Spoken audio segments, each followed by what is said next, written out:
말씀은 빌립보서 3장 17절부터 21절 말씀입니다. 빌립보서 3장 17절부터 3장 끝까지 저희 같이 교독하겠습니다. 제가 먼저 한 절 읽고 여러분 한 절 읽어주시기 바랍니다. 그리고 마지막은 같이 읽겠습니다. 형제들아, 너희는 함께 나를 본받으라. 그리고 너희가 우리를 본받은 것처럼 그와 같이 행하는 자들을 눈여겨보라. 내가 여러 번 너희에게 말하였거니와 이제도 눈물을 흘리며 말하노니 여러 사람들이 그리스도의 십자가의 원수로 행하느니라. 그들의 마침은 멸망이요 그들의 신은 배요 그 영광은 그들의 부끄러움에 있고 땅의 일을 생각하는 자라. 그러나 우리의 시민권은 하늘에 있는지라. 거기로부터 구원하는 자 곧 주 예수 그리스도를 기다리노니. 함께 읽겠습니다. 그는 만물을 자기에게 복종하게 하실 수 있는 자의 역사로 우리의 낮은 몸을 자기 영광의 몸의 형체와 같이 변하게 하시리라. 아멘. 잠깐 기도하겠습니다. 사랑하는 아버지 하나님, 우리가 무엇이간에 예수님을 허락하여 주시고 우리가 아직 죄인 되었을 때에 십자가에서 죽으심으로 하나님의 그 귀한 사랑을 우리에게 확증하여 주셨는지 저희로서는 참 놀랄 일밖에 없습니다. 사랑하는 주님, 너무나 감사합니다. 이 시간들을 통하여서 주님의 십자가를 더욱더 깊이 있게 깨닫게 하여 주시고, 이 십자가가 우리의 삶 가운데 던지는 질문에 저희가 진중하게 답할 수 있도록 하여 주시옵소서. 우리가 그 십자가 앞에서 우리의 삶을 다시금 돌이켜보는 시간이 되게 하시고, 오늘의 말씀을 통하여서 우리의 삶이 온전히 하나님 앞에서 십자가의 길을 따르는 길이 될 수 있는 결단하는 시간 될 수 있도록 주여 은혜 베풀어 주시옵소서. 감사하며 사랑하는 우리 주 예수 그리스도의 이름으로 기도드렸습니다. 아멘. 네, 오늘은 빌립보서 방금 읽었던 부분 3장 17절부터 21절까지 별로 긴 말씀은 아니지만 오늘 이 말씀을 통하여서 저희가 함께 십자가의 원수로 살 것인가 라는 질문을 한번 던져보도록 하겠습니다. 그동안 이제 빌립보서 많이 이제 진행이 됐습니다. 마지막 4장 남기고 있습니다. 3장 끝났고요. 보통 사도 바울 편지 쓸 때 앞부분에서는 이제 이론적인 이야기들을 많이 하고요, 뒷부분에는 적용 관련된 이야기들을 많이 하게 됩니다. 그렇습니다. 저희가 실제로 복음을 깊이 있게 알아가는 그 시간들이 절대로 헛되지 않습니다. 저희들이 깊이 있게 복음을 이해하고 알아가고 정말로 예수님의 십자가와 부활과 그리고 그 이외의 다른 모든 영역에 있어서 무엇을 의미하는지를 조금 드라이하게 느껴지더라도 그것에 깊이 있게 천착하는 것이 정말 귀한 이유는 뭐냐면 그 다음에 단단하게 실제로 우리 삶 속에서 적용할 수 있기 위해서입니다. 그래서 우리는 너무 빠르게 적용하는 걸 좋아합니다. 하나 들으면 바로 두리스트가 나왔으면 좋겠죠. 그래야 액션에 들어갈 수가 있으니까요. 근데 그거보다 더 중요한 것은 발판을 단단하게 하는 것입니다. 발판을 단단하게 해야 딛고 뛸 때에 높이 뛸 수 있습니다. 그래서 정확하고 높이 뛸 수 있기 위해서라도 발판을 단단하게 하는 작업이 굉장히 중요하죠. 이제까지 저희는 그 발판을 그래도 계속 단단하게 해오고자 했습니다. 우리가 살아가야 하는 삶의 모습은 그리스도의 복음에 합당한 삶이어야 하는데 그 삶은 다름 아닌 그리스도를 존귀하게 여기는 삶이었고, 지난주까지의 말씀을 토대로 저희들은 우리의 삶 모든 것들을, 다른 모든 것들을 배설물처럼 여기고 그리스도 예수를 아는 지식이 가장 고상함이라고 고백하는 삶이 바로 그리스도인의 삶이라는 것을 저희가 기초로서 좀 다져보았습니다. 그럼 이제 질문하게 되죠. 그래서 구체적으로 우리 삶 속에서 어떻게 적용이 되어야 그런 삶을 살 수 있는 걸까요? 굉장히 듣긴 좋은 말이고 저도 그래도 허투루 신앙생활을 하고 싶지 않은데 그래도 좀 한 번 믿는 거 제대로 믿고 싶은데 이 삶이 어떤 모습이어야 내가 그런 복음에 합당한 삶, 그리스도를 존귀히 여기는 삶, 그리고 그리스도를 가장 고상하게 여기는 삶이 되는 걸까요? 라고 한번 질문을 던져보도록 하겠습니다. 근데 이런 질문을 던질 때요, 저희가 또 굉장히 좋은 질문 방법이 하나 있습니다. 그건 바로 어떻게 살아야 하느냐에 대해서 질문에 대답하기 위해서 어떻게 살면 안 되느냐에 대한 질문에 한번 먼저 답해보는 겁니다.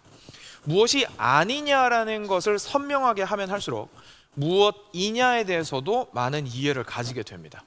그래서 오늘은 사실 본문에서 상당히 섬뜩한 표현이죠. 십자가의 원수라는 표현이 나오는데, 십자가의 원수, 다시 말해서 우리가 살면 안 되는 삶의 모습에 대해서 좀 설명하게 함으로써 실제로 우리가 어떠한 삶을 살아야 하는지에 대해서 돌이켜보는 시간을 가져보도록 하겠습니다. 자, 그럼 본문으로 들어가겠습니다. 17절입니다. 같이 한 목소리를 읽겠습니다. 시작. 형제들아, 너희는 함께 나를 본받으라. 그리고 너희가 우리를 본받은 것처럼 그와 같이 행하는 자들을 눈여겨보라. 아멘. 자, 사도 바울이 이번에는요 빌립보 성도들한테 나를 본받으라고 말합니다. 그런데 여기서 나를 본받으십시오 라고 얘기를 하는 게요 그냥 단순하게 내가 여러분들 개척 목사니까, 그죠? 내 말 잘 들으십시오 라는 뜻이 아닙니다. 왜냐하면 그 다음에 보니까 뭐라고 나오냐면 너희가 우리를 본받은 것처럼 이렇게 나오죠. 그러니까 무슨 말이냐면 나만 본받으세요가 아니라 나랑 지금 함께하고 있는 모든 복음 사역자들을 본받으세요 라고 얘기를 하고 있습니다. 그리고 나서 거기서 그치지 않고 뭐라고 얘기하고 있냐면 우리를 본받은 것처럼 그와 같이 행하는 자들을 눈여겨보라 라고 이야기하고 있습니다. 이게 무슨 말이냐면 꼭 나랑 연관이 있어서 나한테 배우라는 뜻도 아니고요, 나랑 연관이 있으니까 우리 팀을 본받으라는 얘기도 아니고요, 우리와 같은 마음을 품고 있는 자라면 누구든 본받으십시오 라고 얘기하고 있는 겁니다.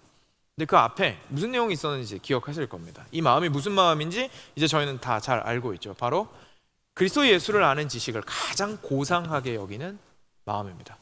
그 한 마음을 가지고 있는 사람이라면 저희가 서로 배우고 본받고 격려하고 위로하고 함께 이 신앙생활을 해나가라 라고 이야기를 하고 있는 겁니다. 시작부터 사실 저희들의 삶을 좀 돌이켜보게 만듭니다.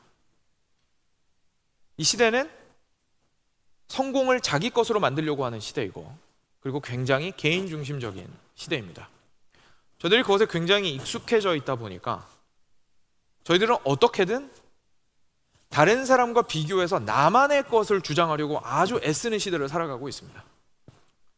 그리고 꼭 그것이 이 시대 탓만은 아닙니다.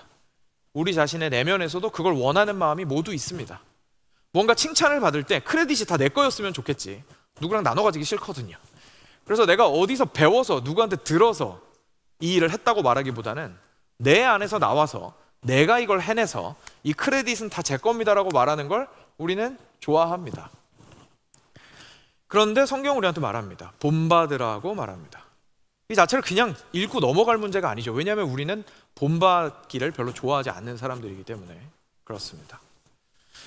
그리고 이 본받으라는 내용 자체에 대해서도 우리가 깊이 생각해 보게 됩니다. 결국 뭘 보고 본받으라고 얘기하는 겁니까? 그 사람의 그리스도 예수를 아는 지식을 가장 고상하게 여기는 그의 마음과 그 마음에서 흘러나온 인생을 보고 그를 사랑하고 그를 본받으라라고 이야기를 하고 있는 겁니다. 사랑하는 여러분, 여러분들은 혹시 친한 사람이 있으면 왜 친하십니까? 너무 좋아하는 사람이 있으면 왜 좋아하십니까? 높이 평가하는 사람이 있다면 평가의 기준은 혹시 무엇입니까? 혹시 예수 그리스도를 너무나 깊이 있게 사랑하여서 그 사람이 가지고 있는 사회적 위치나 그 사람이 가지고 있는 부족함에도 불구하고 그리스도를 가장 존귀히 여기고자 하는 그 마음이 그 가운데서 불타오르는 것 때문에 그 사람을 향해서 마음이 자동적으로 끌려서 사랑할 수밖에 없어지고, 그리고 그를 온전히 본받고자 하는 마음이 샘솟는 것을 혹시나 경험해 보신 적이 있는지 모르겠습니다. 사랑하는 여러분, 그리스도 안에서 그리스도를 가장 존귀하게 여기는 사람은요, 그리스도를 가장 존귀하게 여기는 동료를 만났을 때 눈에서 하트가 발사가 되는 겁니다. 우리는 다른 것을 가지고 사랑하죠. 나한테 잘해주냐 못해주냐, 나한테 이득이 되냐 안 되냐, 그죠? 그리고 내가 계속해서 말을 편안하게 할 수 있느냐 없느냐, 나를 존중해주냐 아니냐로 대부분 사랑할까 말까를 결정하고 좋아할까 말까를 결정합니다. 본받을까에 대해서는 사실 대부분 생각조차 하지 않고 좋아하느냐에 대해서 생각할 때조차도 그런 것들을 생각합니다. 근데 오늘 이 두 가지 모두를 뒤집습니다. 우리가 상대방을 바라볼 때 정말로 그리스도를 사랑하고 그리고 그리스도만을 존귀히 여기는 삶의 모습을 그가 가지고 있다면 그 마음을 함께하여 함께 그 마음을 불태우고 그를 깊이 사랑하며 구체적으로 어떻게 하라는 겁니까? 그를 본받으라라고 이야기를 하고 있는 겁니다. 사랑하는 여러분, 성경은 우리에게 신앙생활 절대로 혼자 하는 게 아니라고 얘기하고 있는 겁니다. 저희는 누군가를 본받아야 합니다. 내가 앞으로 나아가는 길은 예수님만 바라보는 길이 아닙니다. 예수님만 바라보고 앞으로 가지만 가는 길에 함께 가는 사람이 정말 많습니다. 그리고 그 함께 가는 길 중에는 이미 죽은 사람도 정말 많습니다. 이미 나보다 내 인생을 먼저 가신 분들이 너무나 많습니다. 이 땅의 교회는 어쩌다가 이 세상의 사상에 물들어서인지 현대가 최선이라고 생각하는 사상에 물들어 있습니다. 지금 우리가 마치 신앙이 제일 좋은 것처럼 얘기하는 거예요. 마치 지금이 기독교가 가장 찬란한 시대인 것처럼 얘기하는 거예요. 그렇지 않습니다. 조금만 돌아가 봐도 기독교는 지금보다 훨씬 더 찬란했고 깊이 있었고 주님을 뜨겁게 사랑했으며 목숨을 내던졌던 시대가 있었습니다. 수많은 그리스도인들이, 수많은 믿음의 선진들이 우리보다 훨씬 신앙이 좋았습니다. 주님을 그 무엇보다도 존귀하게 여기는 이들이 수로 빽빽합니다. 그런데 나는 뒤로 돌아보지도 않고 내 앞에 걸어가고 있는 사람을 본받을 줄도 모르고 내 옆에 있는 사람에 대해서 경쟁 상대로만 느끼고 있다면 사실 나는 눈을 감고 있는 것이고 어쩌면 나도 모르게 전혀 엉뚱한 방향으로 걸어가고 있을지도 모를 일입니다. 그러니 오늘 말씀 우리한테 이야기하십니다. 그리스도 예수를 아는 지식을 가장 고상하게 여기는 이들을 존경하고 그들을 본받으시고 그들의 마음을 인하여 그들을 사랑하십시오 라고 이야기합니다. 여러분들께는요 그런 본이 필요합니다. 우리 모두에게는 그런 본이 필요합니다. 찾아봐야겠죠. 그죠? 찾아봐야겠죠. 이어지는 본문에서 또 구체적인 이야기들이 더 진행이 됩니다. 18절입니다. 18절 말씀 같이 한 목소리를 읽겠습니다. 시작. 내가 여러 번 너희에게 말하였거니와 이제도 눈물을 흘리며 말하노니 여러 사람들이 그리스도의 십자가의 원수로 행하느니라. 아멘. 네, 오늘 이제 좀 핵심 구절에 도달을 했는데요. 섬뜩한 말씀입니다. 방금 이야기했던 그리스도 예수를 아는 지식을 가장 고상하게 여기는 사람 반대편에 어떤 사람이 있었냐면 그리스도의 십자가의 원수라고 표현할 만한 사람들이 있었습니다. 근데 좀 더 자세히 살펴보면 더 섬뜩합니다. 왜냐하면 이 사람들이 불신자를 지칭하는 게 아니기 때문에 그렇습니다. 요즘 교회 안에 있는 사람 얘기하는 겁니다. 함께 그리스도를 믿는다고 얘기하고 있는데 그리스도의 십자가의 원수로서 살아갈 수 있다는 것을 이야기를 해주고 있는 것이죠. 그냥 단순하게 신앙이 약하다고 얘기하는 게 아닙니다. 적극적으로 그리스도를 대적하고 있다고 이야기하는 겁니다. 그리고 그것에 대해서 좀 더 구체적으로 이야기하는 것이 바로 여기 나오는 동사인 행하느니라입니다. 행하느니라. 그러니까 이런 겁니다. 믿음이 좋으면, 고백하는 신앙 고백이 좋으면 괜찮은 것이 아니라는 얘기입니다. 왜냐하면 지금 뭘로 판단하고 있습니까? 그의 행위로 판단하고 있습니다. 그가 실제로 그리스도인으로서 살아가지만, 실제로 그리스도인이라 고백하지만, 그리고 교회도 나오고 함께 공동체 생활을 해 나갈 수도 있지만 그 행함이 무엇에 반대일 수 있다고요? 그리스도의 반대일 수 있다는 것이고, 심지어 단지 반대인 것이 아니라 원수일 수도 있다는 겁니다. 그리고 마지막으로 한 가지 저희들을 좀 다시 한 번 더 그렇구나 싶게 만드는 것은 단순히 그리스도의 원수라고 얘기하지 않고 그리스도의 십자가의 원수라고 얘기한다는 점입니다.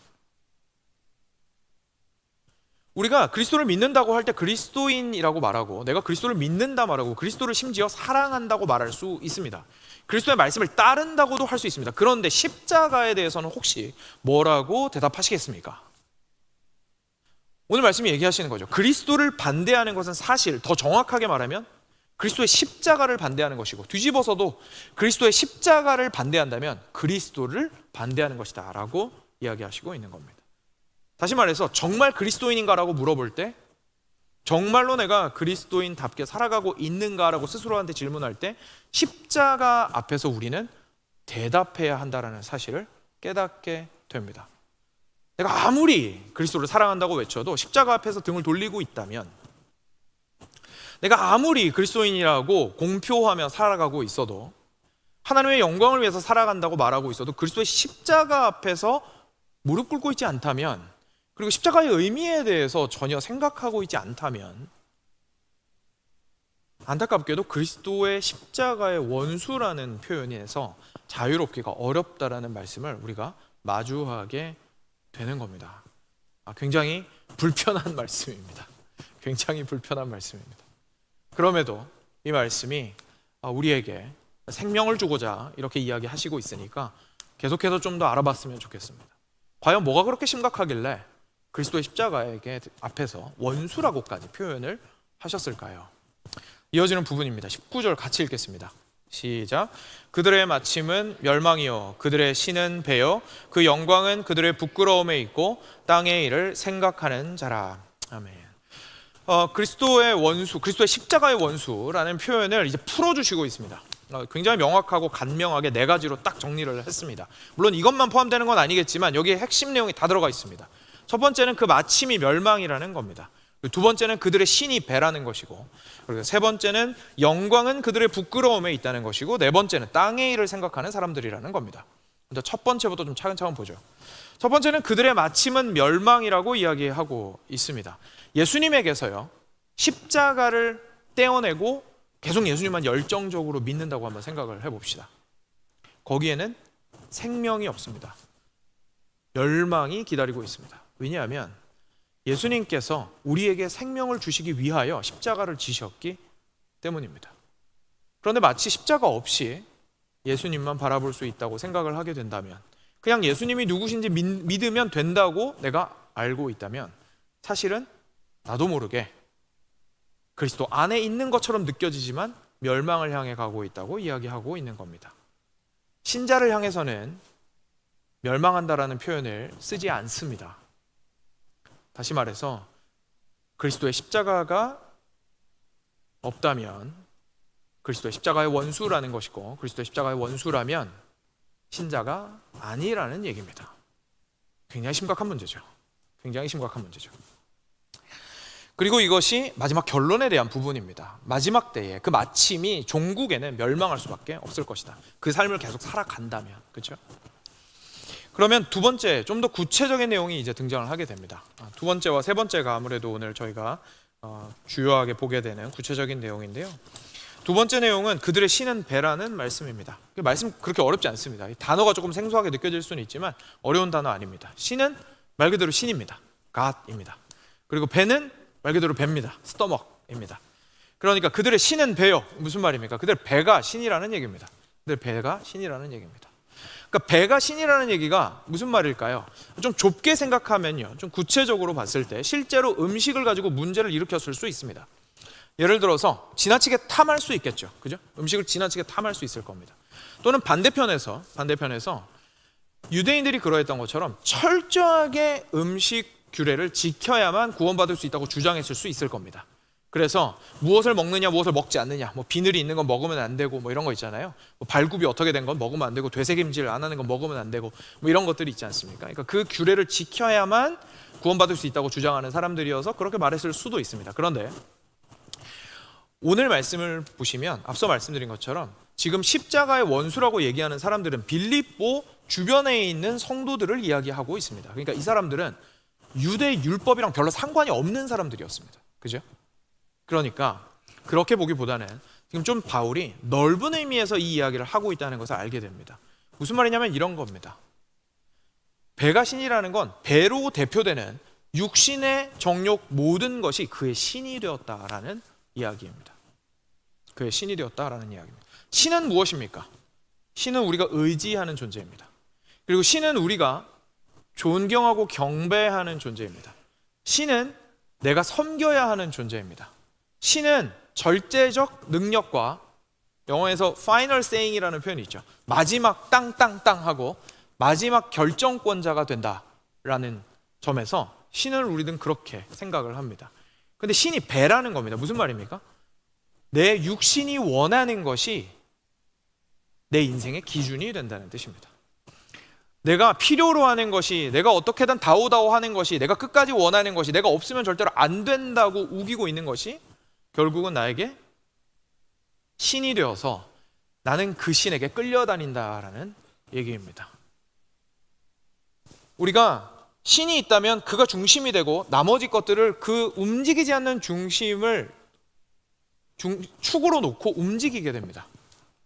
다른 것들을 그렇게 결정하게 되죠. 신이 움직일 수는 없으니까요. 그런데 나의 배가 신이라면 내 배가 원하는 것이 그 중심축을 잡게 되고, 나머지 모든 것들은, 심지어 내가 섬기는 하나님까지도 그 중심축을 따라서 내 원하는 대로 변덕스럽게 바뀔 수밖에 없게 됩니다. 그걸 보고 배는 신이라고 이야기를 한 것이죠. 근데 이게 왜 그렇게까지 심각한 문제고, 왜 십자가의 원수라고까지 표현을 했을까요? 왜냐하면 십자가가 정확하게 이 문제를 해결하러 오신 것이기 때문에 그렇습니다. 십자가는 하나님이 누구신지를 알려주시기 위해서 예수 그리스도께서 이 땅 가운데서 행하신 일입니다. 십자가를 통하여 하나님께서 정말 회복시키기 원하셨던 것은 진짜 신이 누구인지를 알려주시는 것이었습니다. 참된 신은 너의 육신의 욕망이 아니라 바로 나 여호와 하나님이다라는 것을 알려주시기 위해서 예수님께서 십자가에 못 박히신 겁니다. 그런데 십자가를 빼버리면 결국 뭐가 되는 겁니까? 우리의 신이 하나님일 필요가 없다고 사실 적극적으로 말하는 거나 마찬가지입니다. 적극적으로 말하는 거나 마찬가지입니다. 삶 가운데서 십자가를 따르는 삶을 살고 있지 않다면 결국은 나도 모르게 나의 배가 신이 되고, 그리고 나의 배가 신이 되어서 하나님은 신일 필요가 없다라고 이야기하는 것과 마찬가지라는 사실을 우리한테 알려주시고 있는 것이죠. 이것이 두 번째, 그들의 신은 배라는 말씀 속에 그리스도의 십자가의 원수라는 내용이 담겨 있는 부분입니다. 세 번째로는 그 영광은 그들의 부끄러움에 있다라는 표현입니다. 이게 무슨 말이냐면 하나님께서 수치스럽다고 하신 것, 하나님께서 부끄럽다고 하신 것을 본인들은 영광스럽다고 생각한다라는 뜻입니다. 본인들은 영광스럽다라고 생각한다는 뜻입니다. 실제로 로마서 1장 25절에 이런 말씀이 있습니다. 이는 그들이 하나님의 진리를 거짓 것으로 바꾸어 피조물을 조물주보다 더 경배하고 섬김이라라고 이야기하고 있습니다. 하나님께서 아름답다고 하신 것을 추하다고 하고, 추하다고 하신 것을 아름답다고 합니다. 하나님께서 영광스럽다고 하신 것을 수치스럽다고, 하나님께서 수치스럽다 하신 것을 영광스럽다고 합니다. 그게 우리 죄의 문제입니다. 우리의 죄는 하나님께서 영광스럽다고 하신 것을 영광스럽게 보지 않습니다. 하나님께서 수치스럽다고 하신 것을 악착같이 붙들고 놓지 않습니다. 왜냐하면 그게 나의 영광이라고 생각하기 때문에 그렇습니다. 그런데 이 말씀이 절대로 우리한테 모든 영광을 포기하라는 뜻이 아닙니다. 오해하면 안 됩니다. 사랑하는 여러분, 인간은 놀랍도록 영광스럽게 창조되었습니다. 하나님의 형상으로 창조되었습니다. 세상에 있는 그 모든 것들보다도 영광스럽고, 단지 영광스럽게 창조되었을 뿐만 아니라 가장 영광스러운 하나님과 교제가 가능하도록 영혼을 부여받은 정말로 아름답고 고귀한 존재가 인간입니다. 여러분, 한 분 한 분은 그런 존재들이십니다. 그런데 문제가 있습니다. 우리의 이 고귀한 영광은 하나님의 영광을 근원으로 하고 있다는 사실입니다. 하나님의 영광이 뿌리이기 때문에 하나님의 영광을 발로 차버리면 내 영광은 없습니다. 그게 문제인 겁니다. 하나님의 영광과 나의 영광이 배치되는 것이 아니라 나도 영광스럽게 창조하셨는데 그 뿌리가 하나님의 영광에 있다는 게 문제인 겁니다. 그런데 로마서가 말합니다. 모든 사람이 죄를 범하였음에 하나님의 무엇에 이르지 못했습니까? 영광에 이르지 못하더니, 하나님의 영광 발로 차버린 게 죄인들이 한 일이었습니다. 결과적으로 뭘 잃었습니까? 나의 영광을 잃었습니다. 시궁창으로 스스로 내려간 겁니다. 이제 이 시궁창에서 내가 되찾아야 하는 것은 무엇입니까? 나의 영광입니다. 내 영광 되찾아야죠. 여기서 계속 그러고 살 수는 없잖아요. 이 어둠 가운데 습하고 칙칙한 곳에 계속 살 수는 없잖아요. 나의 왕국이라고 끝까지 붙들고 있지만 이 왕국이 얼마나 초라한지 나는 누구보다 잘 알고 있잖아요. 근데 계속 여기서 살 수 없는데 이 영광을 버리고 살아나려면 한 가지 방법밖에 없다는 얘기입니다. 주의 영광을 회복해야 합니다. 근데 주의 영광을 회복할 수 있는 방법으로 놀랍게 하나님께서 행하신 일이 뭐였냐면 십자가를 지시는 거였습니다. 시궁창으로 직접 내려오시는 거예요. 그리고 거기에서 내가 살았어야 했던 인생, 거기에서 내가 받아야 했던 하나님의 징벌을 다 살아내시고 받아내신 것이 그리스도께서 행하신 일이었고 십자가를 통해 보여주신 사실이었습니다. 그 십자가를 통해서만 하나님의 영광을 얻게 되었고, 하나님의 영광을 회복하여서만 우리가 이제는 영광을 얻게 된 것입니다. 그런데 십자가를 치워버렸다고 생각하십시오. 결국 뭐라고 얘기하는 겁니까? 하나님, I'm good. 저 괜찮아요. I'm good. I'm good here. 저 여기서 그냥 이대로 살아도 상관없는데요. 저 그렇게 나쁘지 않아요. 저 그렇게 나쁜 사람 아닌데요. 저 그렇게 하나님이 굳이 그 먼 길을 찾아오셔가지고 저를 위해서 생명까지 버려주시고 저를 위해서 그 모든 일을 행하시고 그 추잡한 십자가 그렇게 귀찮게 그리고 고통스럽게 지실 필요 없어요. 뭐 그렇게까지 하세요. 저 그렇게 나쁜 사람 아니에요. 저 나름 괜찮아요. 저도 그냥 여기 살다가, 여기도 나쁘지 않으니까 살다가 올라갈 만할 때 올라갈게요. 그리고 제가 열심히 노력하면 그래도 어느 정도 올라갈 수 있어요. 하나님 그때 봬요 라고 말하는 겁니다. 십자가를 치운다라는 건. 아무리 그리스도를 그리스도라고 얘기하고 그리스도를 나의 구주라고 얘기하고 그리스도를 사랑한다고 얘기해도 십자가는 깡그리 까먹고 있다면 결국 우리는 그렇게 얘기하고 있는 겁니다. 그리스도께서 나를 위해 죽으실 필요가 없다고 말하는 거니까요. 그러니 이렇게 말하면 결국 그리스도의 십자가의 원수가 되는 것이죠. 그리고 그리스도의 십자가의 원수는 그리스도의 원수가 된다는 사실을 우리가 깨닫게 됩니다. 이것이 세 번째입니다. 마지막 네 번째로는 땅의 일을 생각하는 자라는 모습을 가지고 있습니다. 땅의 일을 생각한다라는 것은 어떻게 보면 앞서 설명했던 말을 조금 더 근원적인 측면에서 설명한 거라고 생각하시면 됩니다. 앞에서 이야기했던 모든 것들, 그 마침은 멸망이고 그의 배가 신이고 그리고 수치스러운 것을 영광으로 여기는 그 모든 것들은 결국 그 근원이 어디에 있냐면 땅을 생각하는 마음에 있습니다. 여기서 생각한다라는 그 표현은 내 마음에서부터 흘러나오는 경향성이라고 생각하시면 됩니다. 그래서 이걸 수원지로 한번 상상해 보시면 됩니다. 내 마음에 수원지가 있어요. 수원지는 그냥 막힌 것이 아니라 거기서 물이 흘러나옵니다. 그렇죠? 나의 모든 행동이 그 수원지로부터 출발합니다. 그 수원지에 무슨 물이 있느냐가 내 행동이 어떠냐를 결정합니다. 그런데 그 수원지에 있는 물이 온통 뭐라는 얘기입니까? 땅의 일이라는 얘기입니다. 그 땅의 일이라는 것을 결국 다른 말로 하면 내 배가 신이라는 거예요. 내 육신이 중요하다라는 겁니다. 나의 먹고 사니즘이 가장 핵심에 있다라는 얘기입니다. 먹고 사는 것이 가장 중점적이고 그리고 더 잘 먹고 더 잘 사는 것이 나에게 가장 중요하다라는 것이 내 마음의 중심에 있고 결국 거기서 흘러나오는 행동들이 어떻게 드러나냐면 내 배가 신이고 그리고 가장 수치스러운 것을 영광스럽게 생각하고 하나님이 영광스럽다 하신 것을 수치스럽게 여기는 모습으로 드러나게 된다는 것이니 마음의 동기를 살펴보라고 직접적으로 제시하고 있으신 겁니다. 그리고 이런 마음을 보고 그냥 대충 그럴 수도 있어라고 하지 않으시고 그리스도의 십자가의 원수라고 표현하십니다. 적극적으로 대적하고 있는 것이죠. 왜냐하면 예수님 이 땅에 왜 오셨습니까? 우리를 하나님 나라 백성 삼으시기 위해서 오셨기 때문에 그렇습니다. 이 땅의 백성으로 남아있으며 이곳에서의 평안함을 지속적으로 그리고 더 많이 누릴 수 있도록 해주시기 위해서 오신 것이 아니라 다른 세상을 물려주시기 위해서 오셨습니다. 그런데 그리스도의 십자가를 그리스도께서 행하신 일을 무시하고 땅의 일만을 생각하게 된다면 결국은 예수님 그렇게 죽으실 필요 없었는데요. 왜 굳이 이렇게 제가 사는 나라를 바꾸려고 하시죠? 저 그냥 듀얼 시티즌십 하면 안 될까요? 라고 이야기하는 것이기 때문에 그렇습니다. 이 모든 것들을 종합하여서 사도 바울은 굉장히 강력하게 한 방을 이야기한 것이죠.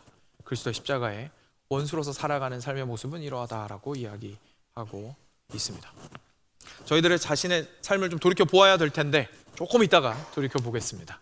이어지는 구절 같이 보면요, 또 반대편에 있는 삶에 대해서 다시 한 번 더 그러면 우리는 어떤 삶을 살아야 하는지에 대해서도 이야기해 주십니다. 20절 21절 마저 읽겠습니다. 시작. 그러나 우리의 시민권은 하늘에 있는지라 거기로부터 구원하는 자 곧 주 예수 그리스도를 기다리노니 그는 만물을 자기에게 복종하게 하실 수 있는 자의 역사로 우리의 낮은 몸을 자기 영광의 몸의 형체와 같이 변하게 하시리라. 아멘. 방금 앞서서 이야기했던 그리스도의 십자가의 원수의 모습과 완전히 반대된 모습을 이야기해 주시고 있는 겁니다. 우리는 세상 사람들은 수치스럽다고 여기는 낮아지는 그 길을 택합니다. 그 길을 오히려 영광스럽다고 말합니다. 왜냐하면 여기 나와 있는 대로 우리의 낮은 몸을 자기 영광의 몸의 형체와 같이 변화시키실 것이기 때문에 그렇습니다. 우리를 영광스럽게 하시는 분은 우리 자신이 아니라 하나님이십니다. 그리고 그것은 마지막 때에 이루어질 것입니다. 그러니 우리를 기다리고 있는 것은 멸망이 아니며 우리의 마침은 영광입니다. 그리고 우리의 신은 배가 아닙니다. 왜냐하면 우리는 하늘나라 백성이 되었기 때문입니다. 이제 우리의 왕은 나의 배가 아니라 하나님이십니다. 그래서 하나님께서 중심축이 되시고 나의 삶이 그 주변을 향하여 돌게 되고 모든 선택에 흔들리지 않는 기준이 오직 하나님이 되신다는 사실을 깨닫게 됩니다. 그리고 하나님께서 가장 수치스럽다고 생각하셨던 그 십자가마저도 우리는 영광스럽게 생각하게 됩니다. 왜냐하면 거기에서부터 우리가 이 모든 것들을 물려받을 수 있게 되었고 예수님께서는 궁극적으로 만물을 자기에게 복종하게 하시기 때문에 그렇습니다. 자, 여기까지가 오늘 본문 말씀입니다. 저희가 십자가의 원수로서의 삶의 모습을 좀 구체적으로 살펴보았고, 반대편에 있는 복음에 합당한 사람의 모습, 그리스도를 가장 존귀히 여기는 사람의 모습을 오늘 말씀의 또 다른 표현으로는 결국은 하늘 시민의 모습으로서 저희가 발견할 수 있었습니다. 근데 이 묵상을 좀 해나가면서요, 저희가 절대로 오해하면 안 되는 게 한 가지 있습니다. 저희들이 이런 말씀을 들을 때마다 굉장히 레디컬하죠. 엄청나게 급진적이죠. 그리고 여유는 전혀 없는 것 같고 타협 지점도 전혀 없는 것 같습니다. 그렇죠? 그렇다 보니까 어떤 생각을 하게 되냐면, 결국은 가진 것 아무것도 없이 다 내려놓고 살아야 되는 것인가 라는 생각을 우리가 하게 됩니다. 오늘 말씀은 그런 뜻이 아닙니다. 왜냐하면 예수님께서 분명히 그 사도 바울을 통하여서 사도 바울이 데살로니가 교회에게 이런 말을 하였었죠. 데살로니가 교회가 너무 게으르게 살아가니까 자기가 열심히 성실하게 일해서 그 번 것으로 먹고 살아야 된다라고 아주 강력하게 책망을 합니다. 남의 것을 꾸면서 살아가는 것에 대해서 성경은 아주 크게 정죄하고 있습니다. 자기 자신의 육신의 필요를 무시하는 게 아닙니다. 성경은 절대 그렇지 않습니다. 우리의 몸을 만드신 분도 하나님이십니다. 그러니 우리의 먹고 사는 짐은 중요한 거 맞습니다. 중요한 거 맞습니다. 먹고 살아야 되고요. 그리고 하나님께서 그 가운데에서 큰 은혜를 주셔서 우리가 기쁠 수 있도록 누리게 해주시는 것들도 그 자체가 죄는 절대로 아닙니다. 그럼 이제 우리가 질문하게 되는 거죠. 그렇다면 만약에 내가 이 땅 가운데서 육신을 먹이고 사는 것이 꼭 하늘나라 백성으로서 사는 것에 배치되는 것이 아니라면, 내가 막 있는 거 다 끄집어내가지고 헌금하거나 있는 거 다 끄집어내서 완전히 그냥 빈털터리 될 때까지 내어놓아야 하는 것이 아니라면, 그러면 뭐가 맞는 걸까요? 그 지점이 어디죠? 그렇죠? 그게 이제 굉장히 우리한테는 궁금해지고 중요해집니다. 이 질문을 우리는 반드시 대답할 수 있어야겠죠. 몇 가지 예를 들면서 한번 생각을 해보면 도움이 될 것 같습니다. 정말 많은 예들을 들 수 있지만 저희가 자주 생각하지 못하는 것 딱 두 가지만 예를 한번 들어보겠습니다. 첫 번째는 좀 선명한 것 가지고 얘기를 좀 해보죠. 예배입니다. 주일 예배. 주일 예배는 사실 너무 선명합니다. 그렇죠? 저희가 삶 속에서 이렇게 하는 게 하나님의 뜻인가? 저렇게 하는 게 그 십자가의 길인가? 이렇게 하는 것이 십자가의 길인가? 막 이런 거 고민할 때 헷갈리는 것들이 있습니다. 근데 예배는 사실 헷갈릴 필요가 없죠. 시간도 정해져 있고 장소도 정해져 있고 사람들도 함께 모이고, 그리고 함께 모여서 예배 드리는 것도 너무 당연하고, 그렇기 때문에 사실 주일날 예배 드리는 것이 십자가의 길이라는 사실에 대해서는 저희가 그렇게 크게 혼동할 필요가 없습니다. 근데 그래서 한 번 더 생각해 볼 필요가 있는 것이죠. 여러분, 예배는 의식이 맞습니다. 그렇죠? 의식입니다. 순서가 있습니다. 그런데 여기에 참여하는 것이 그냥 단순하게 우리가 기독교인이어서 한 의식에 참여하는 것이 아니라는 사실을 저희가 반드시 기억할 필요가 있죠. 왜냐하면 이 예배 의식에 참여하는 것은요, 우리 모두의 고백입니다. 무슨 고백이냐면, 예수님 저 오늘 하루 일하면요 돈 더 벌 수 있어요. 예수님 저 오늘 일을 하면요 저 이 땅에 일을 하게 되면 저는 분명히 저의 배를 부르게 할 수 있습니다. 그리고 저는 조금 더 넉넉해질 수도 있습니다. 저는 이 시간을 통하여서 저는 더 부유해질 수 있습니다. 그런데 안 그러렵니다. 그래도 돼요. 근데 안 그러겠다고 선택하는 겁니다. 왜일까요? 그리스도를 아는 지식이 가장 고상하기 때문입니다. 그래서 예배로 나온다는 것은 그 고백입니다. 예수님이 가장 귀합니다. 지난 6일 동안 저 열심히 일했거든요. 그래서 그 돈 가지고요 제가 먹고 살고 있습니다. 주님이 주신 기회이고 너무 감사합니다. 하루 더 일하면 제가 조금 더 여유로워질 거예요. 근데 안 하는 이유는 주님이 더 귀하시기 때문입니다. 그래서 저는 이날 주님을 위하여 떼어놓습니다 라고 이야기하는 것이 그리스도인의 주일입니다. 그리고 주께 고백하는 겁니다. 주님의 은혜만으로 나머지 6일을 제가 살아갈 수 있습니다. 주님이 은혜 주셔서 제가 그렇게 돈 벌면 사는 것이지 반대가 아닙니다. 제가 돈 벌고 여유로워서 주님 섬기는 것이 아닙니다 라고 우리가 이 예배를 통하여 고백하게 되는 겁니다. 그런데 만약 그렇다면, 이것이 우리의 그 사상의 중심에 깔려 있다면요 예배 참석 굉장히 중요해집니다. 그렇죠? 결국은 나의 신이 누구냐에 대한 문제로 환원되게 되는 겁니다. 그런데 정말 다양한 이유로 우리는 주일 예배를 타협합니다. 그죠? 주일 예배를 타협합니다. 그것이 노는 일일 수도 있겠고요. 그것이 뭐 돈을 버는 일일 수도 있겠고요. 공부일 수도 있겠고요. 그것이 자녀의 뭐 스포츠 약속일 수도 있겠고요. 뭐 과외일 수도 있겠고요. 뭐 수많은 것들이 많습니다. 근데 그것들에게 타당한 이유가 없냐 그러면 있습니다. 그렇죠? 타당한 이유가 다 있습니다. 그리고 이렇게 말씀하실 수 있을 겁니다. 목사님이니까 쉽게 말씀하시죠. 쉽게 얘기하는 게 아닙니다. 어려운 거 알고 있습니다. 그죠? 어렵습니다. 근데 일단은 그러한 선택들 앞에서 우리가 어떻게 선택하는지를 한번 생각해 보자는 겁니다. 그만한 무게가 있고 우리를 부담스럽게 하는 이유가 있기 때문에 그 선택들을 하는 거죠. 누가 주일 예배 나오기 싫답니까? 그렇죠? 우리 중에 그런 사람 없잖아요. 다양한 이유들을 가지고 예배를 타협을 합니다. 그리고 그럴 수도 있습니다. 저희가 뭐 1년 내내 저희가 모든 예배에 다 참석하는 것도 아니고 휴가도 한 번씩 갔다 올 수 있고, 그죠? 가족 방문, 친지 방문 할 수도 있고요. 아플 수도 있고요. 그런데 우리가 주일 예배를 타협할 때, 그러니까 출석하지 않을 때 저희가 저희 자신에게 이 질문을 해야 된다는 얘기입니다. 너의 신은 누구냐? 왜냐하면 그 선택이 나의 신을 보여주고 있기 때문입니다. 빠질 수도 있습니다. 그렇죠? 그런데 내가 선택할 수 있을 때, 내가 선택할 수 있을 때 왜 선택하지 않았느냐라고 하나님 물어보십니다. 그리고 손해가 클 때 그럼에도 나는 신이다라고 말씀하실 겁니다. 너무 부담스럽고 어려울 때 그럼에도 나는 신이다라고 말씀하실 겁니다. 그게 신입니다. 움직이지 않는 분이 신입니다. 신과는 타협하는 게 아닙니다. 신은 경배하는 겁니다. 신이랑은 협상하는 게 아닙니다. 신에게는 순종하는 겁니다. 그게 신의 의미입니다. 결국 우리가 어떤 이유로 선택을 했든 그게 하나님은 이해해 주실 거야 라는 말이었든 뭐였든 간에 우리가 무언가에 타협을 했다면 우리는 고개를 숙인 겁니다. 그리고 그것은 그리스도의 십자가의 원수의 길이라고 저는 정말 부드럽게 말하고 싶지만 오늘 본문이 그렇게 말하고 있습니다. 두 번째 문제로 좀 넘어가 보겠습니다. 두 번째 질문은 고난에 대한 부분입니다. 여러분, 그리스도인에게는요, 고난을 어떻게 대하는지가 정말 중요합니다. 너무너무 중요합니다. 고난을 당한다는 사실 자체보다도 더 중요합니다. 왜냐하면 십자가가 고난이기 때문입니다. 여러분 한번 생각해 보십시오. 고난은 좋은 것일까요? 아닐까요? 여러분 혹시 뭐라고 말씀하시겠습니까? 나름대로의 대답이 있으실 겁니다. 그렇죠? 어떤 분들은 와 진짜 지긋지긋해. 그죠? 정말 더 이상 힘들지 않았으면 좋겠어. 이미 충분히 너무 힘들었어. 그죠? 그만큼 많이 고생하셨던 것도 알고 있습니다. 너무 힘들죠. 그래서 막 꼴도 보기 싫을 수도 있습니다.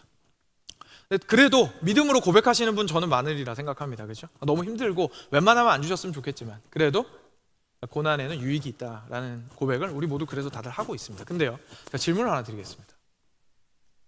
만약에 고난을 통해서 저희가 뭔가를 배웠다고 좋다면요, 그럼 십자가는 배움의 계기였습니까? 이상하죠?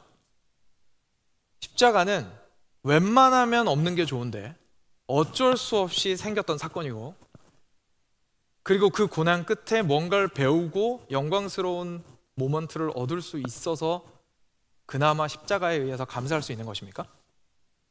아닙니다. 그렇죠? 십자가는 필수입니다. 십자가는 없으면 안 되는 것입니다. 십자가가 없었다면 뭐가 안 됩니까? 사랑하는 사람을 살릴 수 없습니다. 십자가가 없다면 사랑하는 사람을 살릴 수가 없었습니다. 그리고 그 다음에 내가 얻게 되는 그 영광도 얻을 수가 없습니다. 예수님은 그래서 그 길을 가셨던 것이죠. 하나님을 너무나 사랑하셨기 때문에 하나님께서 사랑하시는 당신의 양들을 너무나 사랑하셨습니다. 그래서 그 십자가를 적극적으로 취하신 겁니다. 그게 요즘 아침에 요한복음을 통해서 계속 묵상하게 되는 부분입니다. 예수님은 한 번도 끌려서 십자가에 못 박히신 적이 없었습니다. 당신이 선택하신 것이었습니다.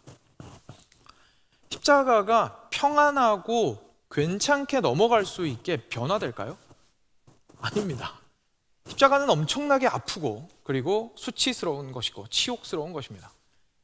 저도 생각해보니까 이런 기억이 나더라고요. 제가 한때 굉장히 깊은 우울증의 수렁에서 막 굉장히 오랫동안 헤맸던 적이 있습니다. 너무너무 힘들어서 이제 뭐 다양한 생각들도 하고 그랬는데, 근데 그 시간들 끝에 지금의 제가 있게 한 수많은 깨달음들과 그리고 더 성숙한 황영광으로 나올 수 있었습니다. 그래서 너무 감사했어요. 그리고 실제로 감사했고 지금도 너무 감사합니다. 그 경험이. 그 시간들이 없었다면 저는 충분히 겸손해지지 못했을 것이고, 그 시간들이 없었다면 충분히 사람의 연약함을 이해하지 못했을 것이고, 그리고 그 시간이 없었다면 정말 지금 할 수 있는 것도 뭐 이렇게 많지 않았을 겁니다. 그런데 최근에 제가 하나 깨닫게 된 게 있습니다.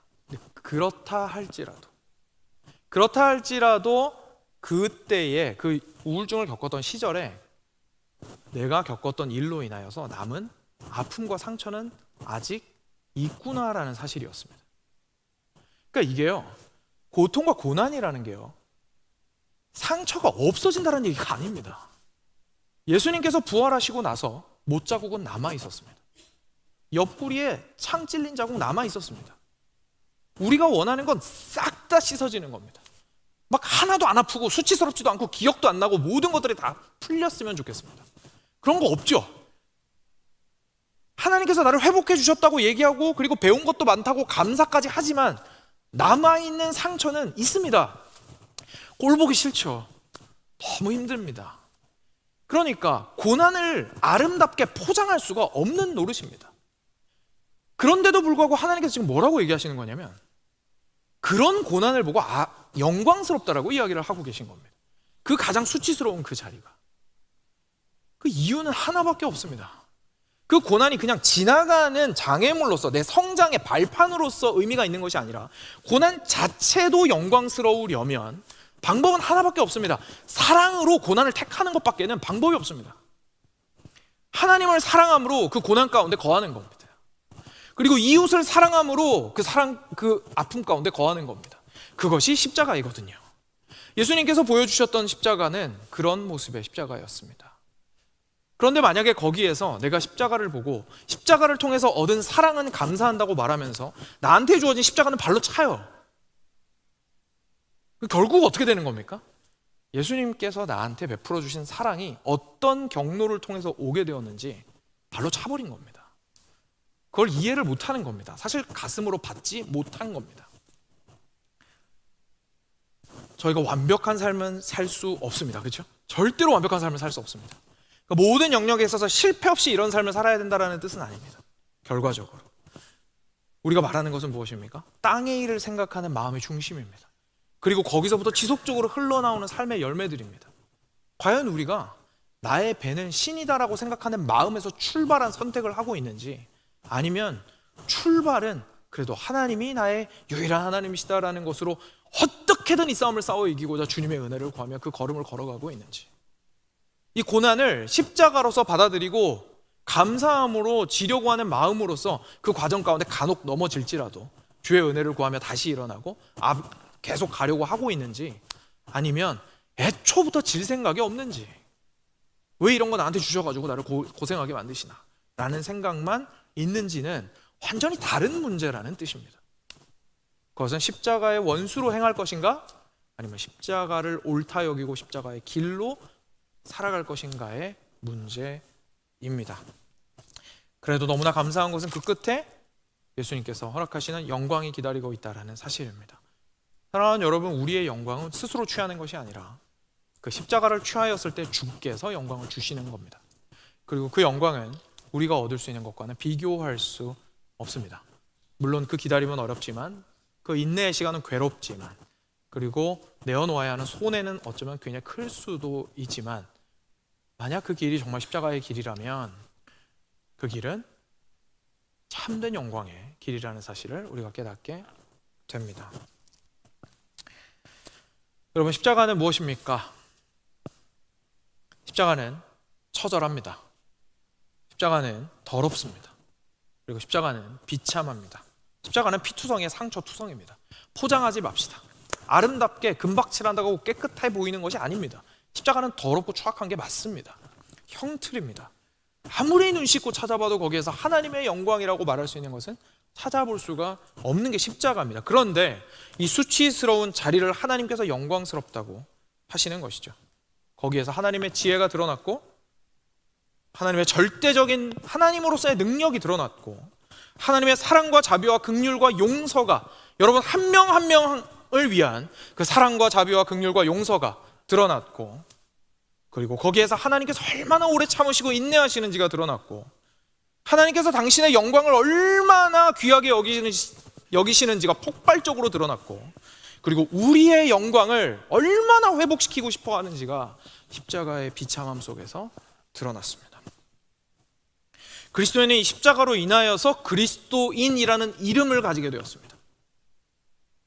오늘의 말씀을 들으면서 많은 부담감이 느껴지신다면 잘 느끼셨습니다. 그리스도인이라는 이름은 쉬운 이름이 아닙니다.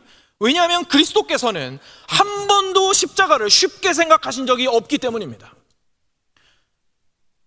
사랑하는 길이 쉽다고 말씀하신 적이 없습니다. 왜냐하면 그리스도께서는 사랑하시기 위하여 자기 자신의 목숨을 버리셨기 때문입니다. 우리에게 그리스도인이라는 이름을 주시기 위해서 한 번도 허투루 살지 않으셨고 가볍게 행동하지 않으셨습니다. 그러니 무거운 게 맞습니다. 우리는 무거운 이름을 가진 자들이고 그만큼 귀한 이름을 가진 자들입니다. 그리고 그 이름을 가졌을 때에 놀라운 영광을 온전히 누리게 된다는 사실을 깨닫게 되는 것이죠. 사랑하는 여러분, 말씀을 맺으면서 기억했으면 좋겠습니다. 십자가는요, 그래서 우리를 내버려 두지 않습니다. 어제 새벽 예배 설교 말씀이 마침 그런 내용이었는데, 예수님께서 십자가에서 못 박혀 죽으실 때에 빌라도의 정말 수치스러운 모습이 다 드러났고, 그리고 유대인들의 완악한 모습들이 막 드러났습니다. 제자들의 겁쟁이 모습이 드러났고, 그리고 예수님을 진정으로 사랑하는 사람의 모습이 예수님 부활 이후에 드러났습니다. 십자가의 길을 따라 살아가는 바울과 같은 사람이었죠. 예수님의 십자가는요, 절대로 그냥 보고 지나갈 수가 없습니다. 그게 뭔지 알면. 만약 거기에서 죽으신 분이 진짜 하나님의 아들이시라면, 만약 거기에서 하나님의 아들이 죽은 이유가 나 때문이라면, 그리고 그 하나님의 아들이 나 때문에 죽은 그 일로 인하여 정말로 내가 믿음으로 그 사실을 받고 내가 살아났다면, 그 십자가는 나로 하여금 대답을 요청합니다. 사랑하는 여러분, 그래서 머뭇거리시면 안 됩니다. 어물쩡 하시면 안 됩니다. 선택하셔야 됩니다. 십자가의 원수로 살 것인가, 아니면 십자가를 따르는 길을 살 것인가. 왜냐하면 중간 길이 없습니다. 그리고 그 십자가는 장식품이 아니기 때문입니다. 우리 앞에서 질문하실 때에 과연 나는 어떠한 길을 선택할 것인가를 결정해야 합니다. 사랑하는 여러분, 십자가의 원수로 우리가 살겠습니까?